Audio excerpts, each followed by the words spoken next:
नमस्कार दोस्तों, मैं हूं अशोक वर्मा। आप देख रहे हैं टीवी 20 न्यूज। टीवी 20 न्यूज पर खबरों का सिलसिला जारी है, बने रहिए हमारे साथ। अतरौलिया स्थित डाक बंगले में सुहेलदेव भारतीय समाज पार्टी की सेक्टर प्रभारी समीक्षा बैठक आयोजित हुई। मुख्य अतिथि अरुण राजभर ने पदाधिकारियों के साथ आगामी 9 अगस्त को नंदना रोड स्थित रॉयल मैरिज हॉल में होने वाले सामाजिक समरसता सर्व समाज सम्मेलन की तैयारियों की समीक्षा की।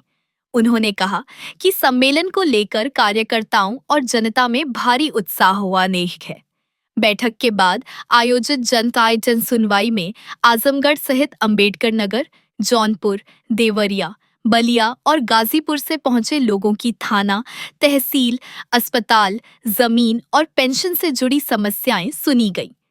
पत्रकारों से बातचीत में अरुण राजभर ने विपक्षी जनप्रतिनिधियों पर निशाना साधते हुए कहा कि सुभाषपा का उद्देश्य पीड़ित और वंचित वर्ग को न्याय दिलाकर जनता की समस्याओं का त्वरित समाधान कराना है।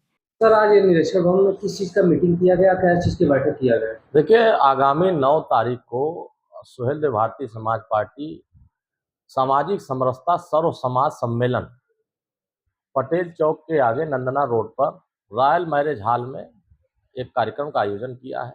उसी सिलसिले में अपने सेक्टर प्रभारी, जोन प्रभारी, उन पदाधिकारियों के साथ बैठ कर के समीक्षा किया गया है कि किन किन गाँवों में क्या क्या कार्यक्रम आप लोगों द्वारा किया गया और किन किन गाँवों में आप लोग जनसंपर्क किए हैं और लोगों के बीच में जाकर के किस तरीके से अपने कार्यक्रम का प्रचार प्रसार किया है। तो उसी की समीक्षा किया गया है। उस समीक्षा में सभी लोगों ने रिपोर्ट प्रस्तुत किया है।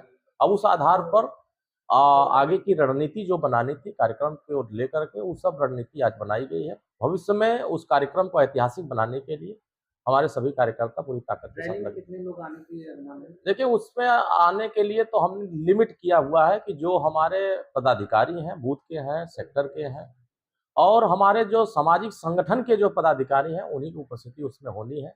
और वो मैरिज हॉल छोटा पड़ जाएगा, मुझे ऐसा अंदाजा लग रहा है, क्योंकि आने का जो लोगों का रुझान है, जो आने का जो लोगों का उत्साह है, लोग अभी से ही अपने-अपने गाँव से मोटरसाइकिल की तैयारी बना लिए हैं। कोई साइकिलिए से आने के लिए, कोई अपना 3 पहिया ले लिया है तो उसी से आने के लिए।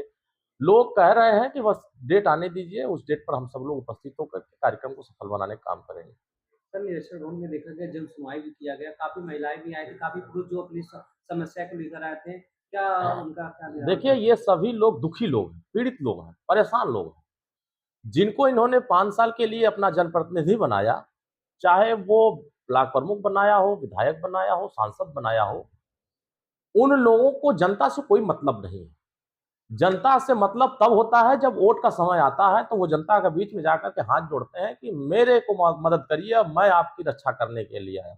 अगर इनकी रक्षा हो रही होती है, इनकी सुनवाई हो रही होती, इनकी मदद हो रही होती, इनके काम हो रहे होते, तो शायद सैकड़ों की संख्या में अपने कैमरे में आप कैद किए हैं कि मैं आया, उससे पहले कितने लोग अपनी समस्याएं लेकर के यहाँ पहले से मौजूद थे और अपनी समस्या कोई थाने का बता रहा है, कोई तहसील का बता रहा है, कोई अस्पताल का बता रहा है, कोई जमीन का बता रहा है, कोई अपना पेंशन का बता रहा है, कोई अलग-अलग समस्या लोग लेकर के यहाँ आए हैं और लोगों की समस्याएं निदान करने का प्रयास किया जा रहा है, लोगों की मदद की जा रही है।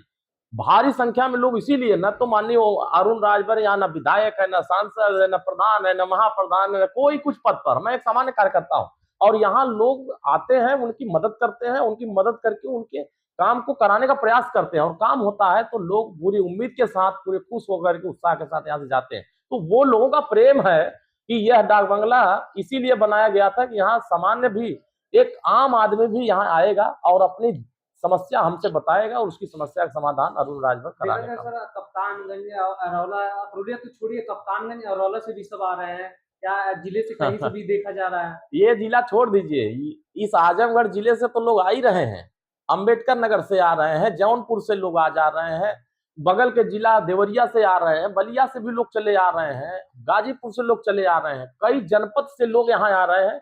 सबको लग रहा है कि यहाँ पहुंचेंगे तो हमारी बातें सुनी जाएगी और संबंधित अधिकारी लोगों को बताया जाएगा और उसका निदान किया जाएगा। और हो रहा है, 100 लोगों का हमने मदद करते हैं तो 80 लोगों की मदद हो जाती है, उनके काम हो जाते हैं। वो दोबारा इस बात की शिकायत करने नहीं आते हैं कि मेरा काम नहीं हुआ। हाँ, कुछ जो शेष 20 लोग बच जाते हैं, उनके नहीं होते हैं, उसमें कोई न कोई ऐसे अड़चन होती है जिनके टेक्निकल कारणों से वो काम नहीं होते हैं, तो उसके दूसरे विकल्प बनाए जाते हैं, उसकी पूरी विवेचना की जाती है, कैसे कार्य होगा, उस आधार पर लोग किए जाते हैं। तो जो काम यहाँ की जनता ने यहाँ के सांसद विधायक को चुन के कराने का प्रयास किया, वो जनता के बीच से पूरी तरीके से गुमशुदा हो गए।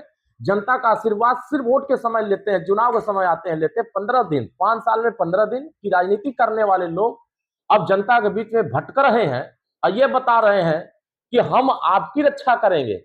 जब आप रक्षा करते तो आज लोग गांव से निकल करके हमारे यहाँ नहीं आते। आज उनकी मदद हुआ होता, उनकी समस्या हल होती तो कोई हमारे यहाँ नहीं आता। आज वो आ रहे हैं तो कहीं ना कहीं वो परेशान है। परेशान करने वाले कौन है? यही जनप्रतिनिधि है जो समाजवादी पार्टी से जुड़े हुए हैं। वो नहीं चाहते हैं जनता की समस्या समाधान हो, वो खुद चाहते हैं कि समस्या बनी रहे ताकि हमारी राजनीति चमकती रहे।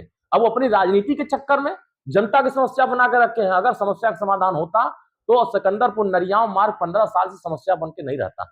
अगर समस्या ये हल किए होते तो 15 साल में अहिरौला कप्तानगंज मार्ग समस्या बन के नहीं रहा होता। आज इस समस्या का समाधान अरुण राजभर ने कराया। मैं तो देखा सौसैया की बात बड़ा बात करते हैं लोग कि हमने ये जनता को दिया। 2017 से पहले सौसैया में कोई सुविधाएं नहीं थी, कोई व्यवस्थाएं नहीं थी। अब जब से योगी जी की सरकार आई है 2017 के बाद से सारी सुविधाएं सौसैया में पहुंचाने का प्रयास हमारी सरकार ने किया। 2012 से 17 तक आपकी सरकार थी तो क्यों नहीं सुविधाएं पहुंचा रहे थे? और मजे की बात बता दूं, सौसैया से लेकर डाक बंगले के बीच में अगर 20 तो मेडिकल स्टाफ मेडिकल हॉल होगा तो उसमें 15 इनके स्वजाति लोगों का होगा जो वहां बैठा करके अस्पताल में दलाली करते हैं। बैठ करके वो पर्चा वहां से लिखवाते हैं, यहाँ से मेडिकल से दवाई लिखवाते हैं और गरीबों का शोषण कराते हैं। यहीं से अगर देखेंगे पैथोलॉजी खुला हुआ है वहां से सौसैया से लेकर के यहाँ अगर निरीक्षण भवन तक देखेंगे 15 अगर यहाँ पैथोलॉजी खुले होंगे तो उसमें से 10 से 12 यादव समाज के लोग खोल करके वहां जनता को वसूली कराने में लगे हैं। तो आप सोचिए कि ये बिजनेस के लिए सौसैया बनाया गया था कि जनता को राहत देने के लिए। अगर सरकार सरकारी दवाई अस्पताल में रखी हुई है तो वो सरकारी दवाई क्यों नहीं लिखी जा रही है? सरकारी दवाई क्यों नहीं दी जा रही है? और बाहर मेडिकल पर क्यों दिया जा रहा है? इसका सबसे बड़ा कारण यही है कि माननीय सांसद, माननीय विधायक के लोग यहाँ दुकान खोल के बैठे हैं और पूरी तरीके से इसका कमीशन वहां जाता है। इसीलिए यहाँ मेडिकल हॉल पर लोगों को दवाइयां लिखी जाती है। और मैं तो आज मुझे पता चला है कि इस तरह का भी कांड यहाँ हो रहा है।